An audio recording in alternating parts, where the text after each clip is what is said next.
আমি তোর মেয়েকে বিয়ে করবো, দিবি কিনা? তুই আমার মেয়েকে বিয়ে করতে চাস, তুই করিস কিনা? আমার ভাই সিভিল ইঞ্জিনিয়ার। হ্যাঁ, এই জন্য রাস্তা দিয়ে নিয়ে ঘুরি, নাট বল্টু টাইট দেবো। ও, তুমি সিভিল ইঞ্জিনিয়ার? হ্যাঁ। তাহলে আমার নষ্ট করেছে ঠিক করে দেখা দেখি। নো ইস্যু, পারবো।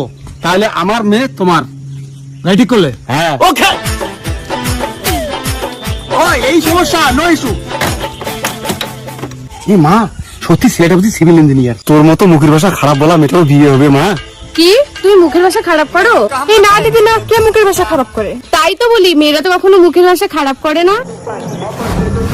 শুরু বাচ্চাগুলো আমাকেই খারাপ বলে, জন্মের সারার দল। এই, তুই তোর কাজ কর, আমার মেয়েকে যদি বিয়ে করতে চাস। গাড়ি ঠিক হয়ে গেছে, দেখুন। আচ্ছা দেখা, গাড়ি কি কাজ করলি? আপনার গাড়ি কিন্তু কোনো কিছু কাজ করছিল না, এখন সব কাজ করবে। ব্রেক থেকে শুরু করে সমস্ত কিছু। ব্রেক চাপালে ব্রেক ধরবে, যেমন এই যে ব্রেক চাপাইলাম,